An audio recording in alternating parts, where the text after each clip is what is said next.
आज है 5 सितंबर शुक्रवार का दिन। नमस्कार। हरकारा के इस ऑडियो अंक में आपका स्वागत है। हरकारा लेकर आया है आज के न्यूज़लेटर का पॉडकास्ट, जिसे आपके लिए तैयार किया है निधीश त्यागी के साथ राजेश चतुर्वेदी, गौरव नौडियाल ने। जिन खबरों का जिक्र हम यहाँ कर रहे हैं, उनके लिंक्स और विस्तृत जानकारी मूल न्यूज़लेटर में है। सुनिए ऑटोमेटेड आवाज़ में। हरकारा यानी हिंदी भाषियों के लिए क्यूरेटेड न्यूज़लेटर। ज़रूरी खबरें और विश्लेषण। शोर कम, रोशनी ज़्यादा। आज हम बात करेंगे जीएसटी दरों में हुए बदलाव से सरकारी खजाने पर पड़ने वाले असर की। नज़र डालेंगे ओडिशा में हुई एक नफरती हिंसा पर, जहां गौ हत्या के शक में एक दलित व्यक्ति की पीट पीटकर हत्या कर दी गई। हम जानेंगे कि कैसे 5 पीढ़ियों के सबूत होने के बावजूद एक गर्भवती भारतीय महिला को उसके परिवार समेत बांग्लादेश भेज दिया गया। इसके अलावा हम ग्रामीण भारत में घटती प्रजनन दर के पीछे की असली वजहों को समझेंगे, जो खुशहाली नहीं बल्कि आर्थिक संकट है। अंतर्राष्ट्रीय खबरों में हम जानेंगे कि कैसे पूर्व अमेरिकी राष्ट्रपति ट्रंप ने भारत पर और टैरिफ लगाने की धमकी दी है। साथ ही नजर डालेंगे पंजाब और उत्तर भारत में बाढ़ की विनाशलीला पर और एडीआर की उस रिपोर्ट पर जो बताती है कि देश के 47% मंत्रियों पर आपराधिक मामले दर्ज हैं। इन खबरों और भी बहुत कुछ पर होगी विस्तार से बात। जीएसटी दरों की संरचना में बदलाव अमेरिका द्वारा भारतीय वस्तुओं पर 50% टैरिफ लगाने की घोषणा के बाद हुआ है, लेकिन केंद्रीय वित्त मंत्री निर्मला सीतारमण ने स्पष्ट किया है कि इसका अमेरिकी शुल्कों से कोई संबंध नहीं है। लेकिन अनुमान है कि इस बदलाव से सरकारी खजाने को करीब 48,000 करोड़ रुपये का नुकसान होगा। हालांकि स्टेट बैंक ऑफ इंडिया के मुख्य अर्थशास्त्री का मानना है कि नई दरों से खपत में बढ़ोतरी होगी, जिससे ये संभावित राजस्व हानि पूरी तरह संतुलित हो सकती है। विपक्षी दलों द्वारा शासित राज्यों ने दरों में बदलाव का समर्थन किया, लेकिन इसके कारण होने वाले राजस्व घाटे की भरपाई की मांग भी उठाई। हालांकि बैठक में ऐसी किसी भरपाई का उल्लेख नहीं किया गया। भाजपा शासित ओडिशा के देवगढ़ जिले में गौ हत्या के संदेह में 35 वर्षीय दलित व्यक्ति की पीट पीटकर हत्या कर दी गई और उसके साथी को घायल कर दिया गया। पुलिस ने 6 लोगों को गिरफ्तार किया है। ये घटना बुधवार को रियामल थाना क्षेत्र के अंतर्गत कुंदेजुरी गांव में हुई। मृतक की पहचान किशोर चमार के रूप में हुई है, जबकि उसका घायल साथी गौतम नायक है। दोनों पड़ोसी गांव कौनसीदीपा के निवासी थे और मरे हुए जानवरों की खाल उतारने का काम करते थे। पुलिस के अनुसार लोगों के एक समूह ने उन्हें गांव के पास जंगल में गाय का मांस काटते हुए पकड़ा। वहां एक गाय का कटा हुआ सिर भी पड़ा मिला। हालांकि मृतक ने समझाने की कोशिश की कि वो अपनी मरी हुई गाय का मांस काट रहा था, लेकिन उस पर गाय को मारने का आरोप लगाया गया। द टेलीग्राफ ने पीटीआई के हवाले से बताया है कि देवगढ़ के पुलिस अधीक्षक एसपी अनिल कुमार मिश्रा ने बताया कि दोनों को भीड़ ने पीटा, जिसमें चमार की मौके पर ही मौत हो गई। नायक घायल हो गया, लेकिन किसी तरह बचकर निकल गया।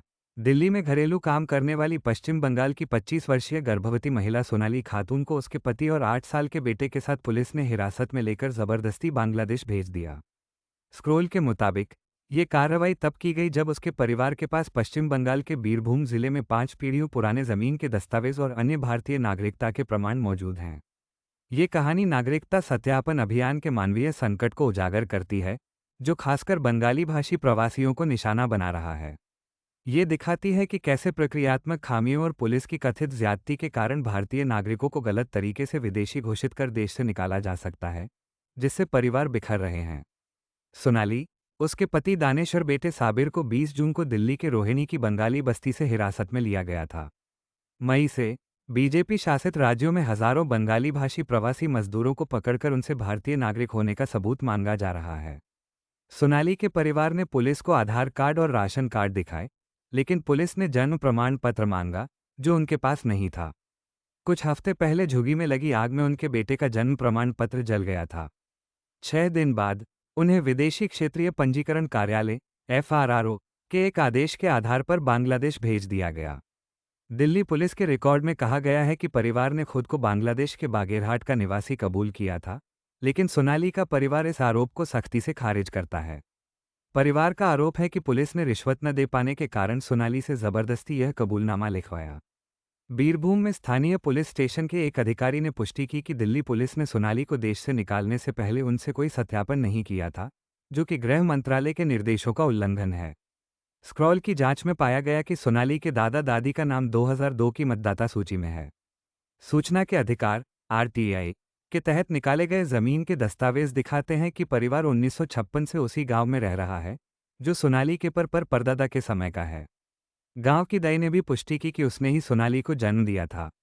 यह मामला सिर्फ दस्तावेजों का नहीं, बल्कि एक समुदाय के प्रति गहरे पूर्वाग्रह का भी है। द हिंदुस्तान टाइम्स की रिपोर्ट के अनुसार भारत के इतिहास में पहली बार ग्रामीण भारत की प्रजनन दर रिप्लेसमेंट लेवल यानी 2.1 के स्तर तक गिर गई है। यह एक ऐसी दर है जिस पर आबादी बिना प्रवासन के खुद को स्थिर रख सकती है। ये गिरावट इसलिए महत्वपूर्ण है क्योंकि यह विकास, समृद्धि या बेहतर स्वास्थ्य प्रणालियों का परिणाम नहीं है। इसके बजाय ये ग्रामीण भारत में गहरे संकट, लगातार बनी हुई बेरोजगारी, बढ़ती महंगाई और सार्वजनिक स्वास्थ्य एवं शिक्षा व्यवस्था के ध्वस्त होने का नतीजा है। यह आंकड़ा एक ऐसी सच्चाई को उजागर करता है जहां परिवार स्वेच्छा से नहीं, बल्कि घोर आर्थिक मजबूरी के कारण कम बच्चे पैदा कर रहे हैं।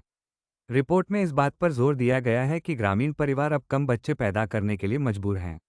बच्चों की परवरिश, शिक्षा और स्वास्थ्य का बढ़ता खर्च उन्हें यह फैसला लेने पर विवश कर रहा है। इसके साथ ही एक और चिंताजनक तथ्य ये है कि मृत्यु दर अभी भी कोविड-19 महामारी से पहले के स्तर से ज्यादा बनी हुई है। यह इस बात का सबूत है कि राज्य अपने नागरिकों को बुनियादी स्वास्थ्य सुरक्षा प्रदान करने में भी विफल रहा है। प्रजनन दर में गिरावट को अक्सर सामाजिक प्रगति और महिला सशक्तिकरण के संकेत के रूप में देखा जाता है, लेकिन इस मामले में यह एक खामोश मानवीय संकट का प्रतीक है। यह आंकड़ा एक ऐसे ग्रामीण भारत की तस्वीर पेश करता है जिसे अनिश्चितता, कुपोषण और चुपचाप पतन के लिए छोड़ दिया गया है। ये सामाजिक उन्नति नहीं, बल्कि एक ऐसी आबादी का प्रतिबिंब है जो जीने के लिए संघर्ष कर रही है। टैरिफ संबंधी अनिश्चितता के चलते विदेशी कंपनियों ने चालू वित्त वर्ष की पहली तिमाही में भारत में लगभग 2 लाख करोड़ रुपए की परियोजनाएं रद्द कर दी। ये पिछले वर्ष की इसी तिमाही की तुलना में 1200% से अधिक है। द हिंदू द्वारा भारतीय अर्थव्यवस्था निगरानी केंद्र (सीएमआई) के आंकड़ों के आधार पर किए गए विश्लेषण से पता चलता है कि 2025-26 की पहली तिमाही में विदेशी निजी कंपनियों ने 1.97 लाख करोड़ रुपए की परियोजनाएं छोड़ दी। ये राशि 2010 के बाद से अब तक की सबसे अधिक है और दीर्घकालिक तिमाही औसत से 570% अधिक है। इसका मुख्य कारण आयात निर्यात पर लागू टैरिफ की अनिश्चितता और नीतिगत अस्थिरता को माना जा रहा है। वैश्विक निवेशक उच्च लागत, अचानक टैक्स बदलाव और नीति के संदिग्ध माहौल से डर रहे हैं, जिससे भारत की प्रतिस्पर्धात्मकता कम हो रही है, खासकर वियतनाम और इंडोनेशिया जैसे अन्य एशियाई बाजारों की तुलना में। जानकारों का कहना है कि इस घटना का भारत की अर्थव्यवस्था पर गंभीर प्रभाव पड़ सकता है, क्योंकि इतने बड़े पैमाने पर निवेश के रुक जाने से रोजगार सृजन और टेक्नोलॉजी ट्रांसफर भी प्रभावित होंगे। अमेरिका के पूर्व राष्ट्रपति डोनाल्ड ट्रंप ने कहा है कि रूस को यूक्रेन के खिलाफ युद्ध जारी रखने से रोकने के लिए भारत पर लगाए जाने वाले टैरिफ के फेज 2 और 3 अभी तक सामने नहीं आए हैं। ओवल ऑफिस में मीडिया से बातचीत के दौरान जब एक रिपोर्टर ने उनसे पूछा कि उन्होंने मॉस्को के खिलाफ कार्रवाई क्यों नहीं की, तो ट्रंप ने यह बयान दिया। एक रिपोर्टर के सवाल पर चिढ़कर ट्रंप ने कहा, आपको कैसे पता कि कोई कार्रवाई नहीं हुई? क्या आप ये कहेंगे कि भारत पर सेकेंडरी प्रतिबंध लगाना, जो चीन के बाहर रूसी तेल का सबसे बड़ा खरीदार है, क्या आप कहेंगे कि यह कोई कार्रवाई नहीं थी? इससे रूस को अरबों डॉलर का नुकसान हुआ। आप इसे कोई कार्रवाई नहीं कहते, और मैंने अभी फेज 2 या फेज 3 तो शुरू भी नहीं किया है। उन्होंने आगे कहा, मैंने 2 हफ्ते पहले ही कहा था कि अगर भारत खरीदता है तो भारत को बड़ी समस्याओं का सामना करना पड़ेगा, और वही हुआ है। ट्रंप के इस बयान से ये भी जाहिर होता है कि भविष्य में अगर वो सत्ता में लौटते हैं तो भारत को और सख्त अमेरिकी नीतियों का सामना करना पड़ सकता है। केंद्रीय गृह मंत्रालय ने 9 जनवरी 2015 से पहले भारत आए श्रीलंकाई तमिल शरणार्थियों को दंड प्रावधानों से छूट दे दी है। ये छूट उन लोगों के लिए है जिनके पास वैध पासपोर्ट, यात्रा दस्तावेज या वीज़ा नहीं है। इस साल अप्रैल में लागू हुए आप्रवासन और विदेशी अधिनियम 2025 के तहत बिना पासपोर्ट या वैध दस्तावेजों के विदेशियों का भारत में प्रवेश और रहना दंडनीय अपराध था। इसके लिए 5 लाख रुपये का जुर्माना या 5 साल तक की कैद या दोनों का प्रावधान था। अब श्रीलंकाई तमिल शरणार्थी इसके दायरे में नहीं आएंगे। इस छूट का मतलब है कि सरकार के साथ पंजीकृत श्रीलंकाई तमिलों के साथ बिना दस्तावेज वाले प्रवासियों जैसा व्यवहार नहीं किया जाएगा। पंजाब में बाढ़ कहर बरपा रही है। राज्य के सीमावर्ती जिलों के 100 गांव पूरी तरह डूब गए हैं। राज्य में अब तक 37 लोगों की जान जा चुकी है और बड़े पैमाने पर पशुओं की हानि हुई है। सभी 23 जिले बाढ़ से प्रभावित हैं। राहत और बचाव कार्यों के लिए सेना को भी लगाया गया है। 1,75,000 हेक्टेयर क्षेत्र में फसलें तबाह हो गई हैं। 1988 के बाद इस बार सबसे भयंकर बाढ़ है। इस बीच द ट्रिब्यून की खबर है कि मानसून के कहर के कारण कश्मीर देश से कट गया है। यमुना का बढ़ता जलस्तर दिल्ली के लिए खतरा बन रहा है। लगातार और मूसलाधार बारिश ने गुरुवार को उत्तरी राज्यों को बुरी तरह प्रभावित किया है। असामान्य भूस्खलन और हिमाचल प्रदेश, उत्तराखंड जैसे राज्यों में बाढ़ को देखते हुए सुप्रीम कोर्ट ने गुरुवार को केंद्र और राष्ट्रीय आपदा प्रबंधन प्राधिकरण से जवाब मांगा। चीफ जस्टिस ने कहा, हमने उत्तराखंड, हिमाचल प्रदेश और पंजाब में अभूतपूर्व भूस्खलन और बाढ़ देखी है। मीडिया रिपोर्टों से पता चलता है कि बाढ़ के दौरान भारी मात्रा में लकड़ियां बहती हुई मिली हैं। ऐसा लगता है कि पेड़ों की अवैध कटाई हुई है। विकास के साथ साथ निवारक उपायों का संतुलन होना चाहिए। बिहार एनडीए के 3 जूनियर सहयोगी आगामी विधानसभा चुनावों में सम्मानजनक संख्या में सीटों पर दावेदारी कर रहे हैं, जिससे टिकट वितरण की बातचीत से पहले भाजपा और जदयू पर दबाव बढ़ गया है। 243 विधानसभा सीटों में से भाजपा और जदयू प्रत्येक 100 से अधिक पर चुनाव लड़ सकती हैं और बाकी सीटें 3 छोटे सहयोगियों, लोक जनशक्ति पार्टी, रामविलास, हम, सेक्युलर और राष्ट्रीय लोक मोर्चा के बीच बांटी जाएंगी। देश के लगभग 47% मंत्रियों ने अपने खिलाफ दर्ज आपराधिक मामलों का खुलासा किया है, जिनमें हत्या, अपहरण और महिलाओं के विरुद्ध अपराध जैसे गंभीर आरोप भी शामिल हैं। ये जानकारी चुनाव सुधार संगठन, association for democratic reforms, ADR, के एक विश्लेषण में सामने आई है। एडीआर ने 27 राज्य विधानसभाओं, 3 केंद्र शासित प्रदेशों और केंद्र सरकार की मंत्रिपरिषद के 643 मंत्रियों के शपथपत्रों का अध्ययन किया। इसमें पाया गया कि कुल 302 मंत्रियों के खिलाफ आपराधिक मामले दर्ज हैं। इन 302 मंत्रियों में से 174 मंत्रियों के खिलाफ गंभीर आपराधिक मामले दर्ज हैं। विश्लेषण के अनुसार भाजपा के 336 मंत्रियों में से 136, 40% ने अपने खिलाफ आपराधिक मामलों की घोषणा की है। कांग्रेस के 45 मंत्रियों, 74% पर आपराधिक मामले दर्ज हैं। डीएमके के 31 मंत्रियों में से 27, यानी लगभग 87% आपराधिक मामलों का सामना कर रहे हैं। वहीं 72 केंद्रीय मंत्रियों में से 29, 40% ने अपने हलफनामे में आपराधिक मामलों की घोषणा की है। प्रधानमंत्री नरेंद्र मोदी की मां के खिलाफ की गई अभद्र टिप्पणी के विरोध में एनडीए ने 4 सितंबर को बिहार बंद का आह्वान किया, लेकिन यह बंद आम जनता पर भारी पड़ा। सोशल मीडिया पर वायरल कई वीडियो में बीजेपी कार्यकर्ताओं को चौक चौराहों, गली मोहल्लों और बाजारों में आम लोगों को जबरदस्ती बंद में शामिल करने के लिए मजबूर करते हुए देखा जा सकता है। 5 घंटे चले इस बंद के दौरान कार्यकर्ताओं ने स्कूल की गाड़ियां रोकी, गर्भवती महिला को अस्पताल ले जा रही जीप रोकी और अपनी रोजी रोटी के लिए दुकान खोलने जा रहे बुजुर्ग तक से अभद्र व्यवहार किया। एक वायरल वीडियो में प्रसव पीड़ा से जूझ रही महिला की गाड़ी को रोकते कार्यकर्ता दिखते हैं। जब परिजनों ने बार बार कहा कि महिला को तुरंत अस्पताल ले जाना है, तो एक प्रदर्शनकारी ने पलटकर कहा, मरीज है तो सुबह जल्दी निकलना था, बंद 7 बजे से है, अब नहीं जाने देंगे। बिहार के 39 विधानसभा क्षेत्रों की मतदाता सूची में कुल 1,87,643 मामले ऐसे पाए गए हैं, जहां एक ही व्यक्ति का नाम 2 बार पंजीकृत किया गया है। रिपोर्टर्स कलेक्टिव की इस रिपोर्ट में बताया गया है कि इन संदिग्ध मामलों के कुल वोटों की संख्या 3.76 लाख है, जो अगर फर्जी पाए जाते हैं तो चुनाव परिणामों को प्रभावित कर सकते हैं। चुनाव आयोग ने बिहार की ड्राफ्ट मतदाता सूची में इन मामलों को दर्ज किया है।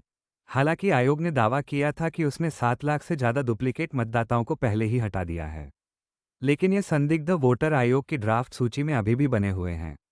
कुल 25,862 मामलों में पंजीकरण से जुड़ी सारी जानकारी, नाम, रिश्तेदार का नाम और आयु पूरी तरह मिलती है। प्रधानमंत्री नरेंद्र मोदी की संभावित मणिपुर यात्रा से पहले एक महत्वपूर्ण सफलता में केंद्रीय गृह मंत्रालय ने कुकीज़ो विद्रोही समूहों के साथ एक समझौता किया है। इसके साथ ही आदिवासी नागरिक समाज को राष्ट्रीय राजमार्ग 2 NH2 खोलने के लिए भी राजी कर लिया गया है, जो पिछले 2 वर्षों से मैतेई लोगों के लिए बंद था।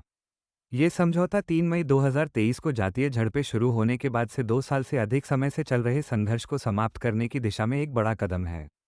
समझौते के तहत मणिपुर की क्षेत्रीय अखंडता को बनाए रखा जाएगा। साथ ही उग्रवादियों के साथ नामित शिविरों को संघर्ष संभावित क्षेत्रों से दूर स्थानांतरित किया जाएगा और स्थायी शांति के लिए बातचीत के माध्यम से समाधान निकाला जाएगा।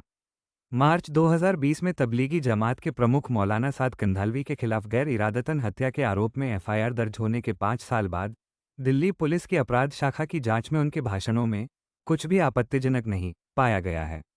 यह उस मामले में एक महत्वपूर्ण मोड़ है जिसने भारत में कोरोना महामारी की शुरुआत में तबलीगी जमात को लेकर एक बड़ा विवाद खड़ा कर दिया था। ये खोज उन शुरुआती आरोपों का खंडन करती है जिनमें कहा गया था कि साद ने अपने अनुयायियों को लॉकडाउन मानदंडों की अवहेलना करने के लिए उकसाया था। जांच रिपोर्ट के अनुसार जांच अधिकारी ने अपने वरिष्ठों को सूचित किया है कि साथ के लैपटॉप से बरामद भाषणों का विश्लेषण किया गया और उनमें कुछ भी आपत्तिजनक नहीं मिला। वरिष्ठ पत्रकार प्रेम पणिक्कर अपने लेख में भारत की दिखावे की देशभक्ति पर कटाक्ष करते हैं। वो कहते हैं कि इस थिएटर में कल के दुश्मन आज के बिजनेस पार्टनर बन जाते हैं और जनता से उम्मीद की जाती है कि वो सब कुछ भूल जाए। पणिक्कर कई उदाहरण देते हैं, कभी पाकिस्तान तो कभी चीन और तुर्की को दुश्मन बताया जाता है। मीडिया में आक्रोश फैलाया जाता है, कोक स्टूडियो और टिकटॉक जैसे ऐप्स बैन होते हैं और तुर्की जैसे देशों का बहिष्कार होता है। लेकिन कुछ समय बाद पर्दे के पीछे समझौते हो जाते हैं और व्यापार फिर से शुरू हो जाता है। टिकटॉक, जो कभी राष्ट्रीय सुरक्षा के लिए खतरा था, अब वापस आ रहा है। तुर्की, जिसने पहलगाम हमले के दौरान पाकिस्तान की मदद की थी, अब भारत का व्यापारिक भागीदार है। पणिक्कर के मुताबिक ये सब राष्ट्रीय हित के नाम पर होता है, जो एक लचीला औजार है।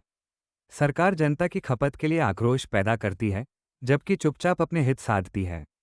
इस पूरी प्रक्रिया को जो चीज़ सफल बनाती है, वो है जनता की सामूहिक भूलने की बीमारी।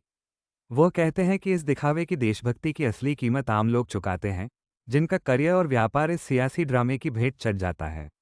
शायद नागरिकता का असली काम अब भूलने से इनकार करना है।